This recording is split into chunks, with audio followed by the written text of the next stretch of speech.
Take a supplementary from Karen Gillan.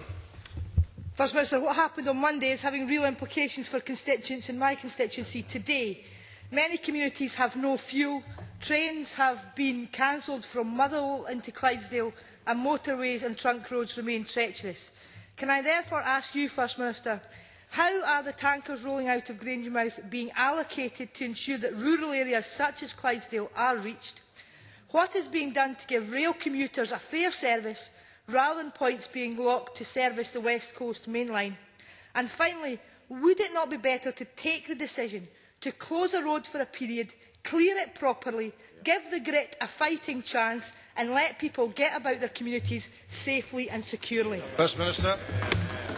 Can I take the first part of the question first? When I had to leave the debate earlier today, it was to look and deal exactly with that sort of issue, with key discussions about how the allocation of the recovering fuel levels can be allocated to make sure that those areas which have had most difficulty get priority in that reallocation.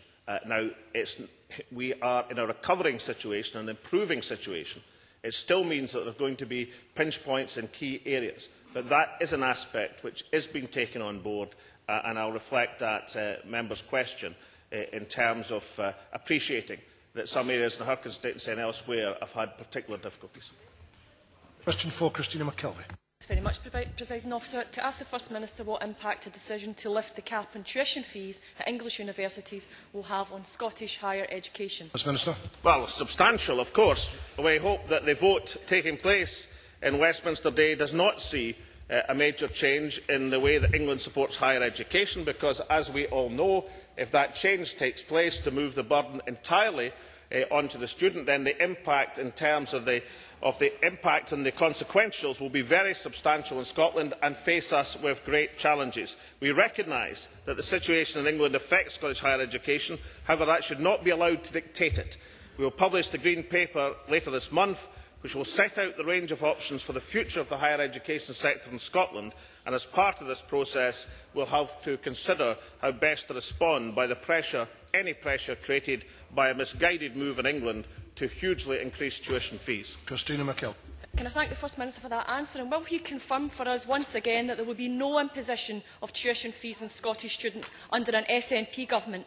And will he further call on the other parties in this chamber to join with the SNP in voting against tuition fees, and in particular, will he encourage the Lib Dems to stick by the pledge that they made during the election campaign earlier this year? Will he ask them to vote against tuition fees? First Minister.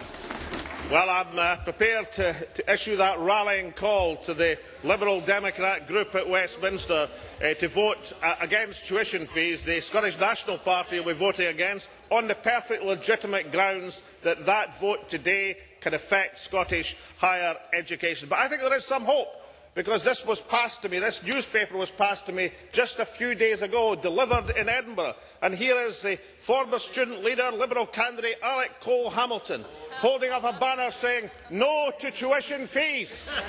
I can only hope that this message gets across to the Liberal Democrat group at Westminster. Elizabeth Smith.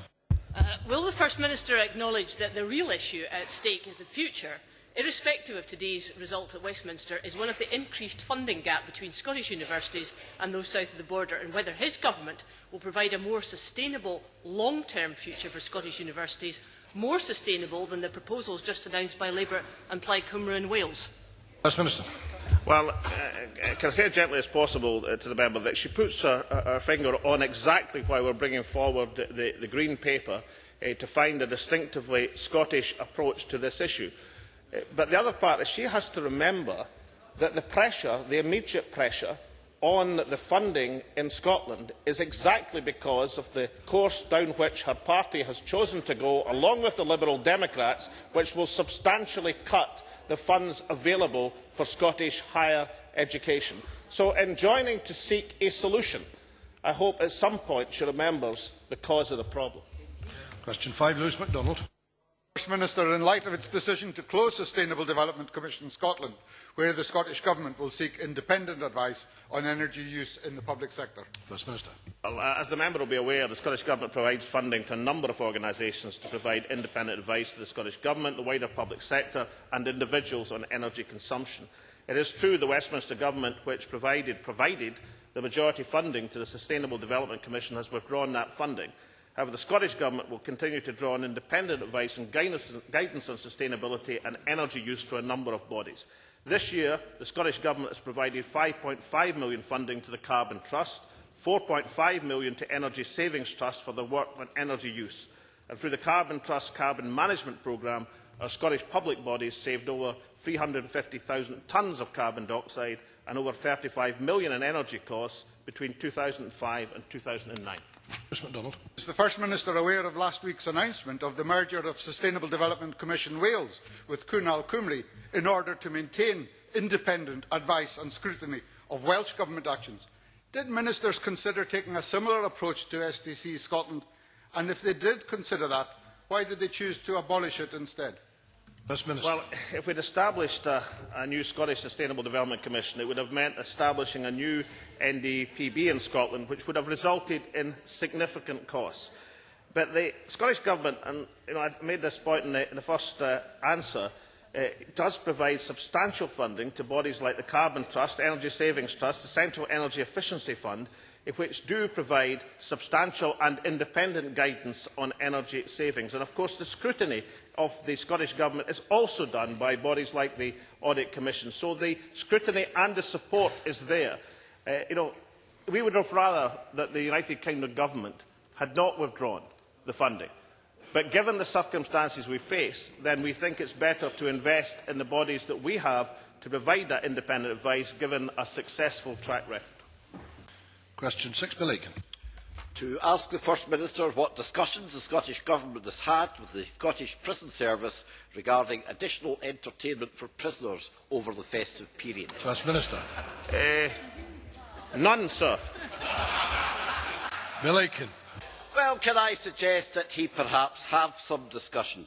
In this deep midwinter, as the halls of Berlin are no doubt decked with holly, as the Saughton prisoners puff on a cigar after a Christmas dinner of turkey and Christmas pudding, and the Addywell cons enjoy their flat-screen TVs with some 15 channels, including soft porn, and the only prisoners who are concerned are those in the open estate who fear that they may well be granted home leave and miss out on the jollification. Does the First Minister not realise the degree of public anger and concern that there is about the way in which prisoners are mollycoddled, and will he not instruct his colleague, the Cabinet Secretary for Justice, to ensure that all these treats are earned rather than given, and get these prisoners out of the jails, clearing snow and doing some hard work?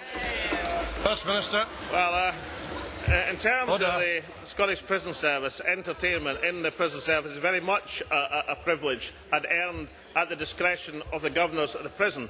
Now, I have to say to Bill that Addywell, he quoted and cited, and I thought he might, because I was reminded, of course, the contract to run Addywell with Sodexo was one which the previous administration signed in this Parliament.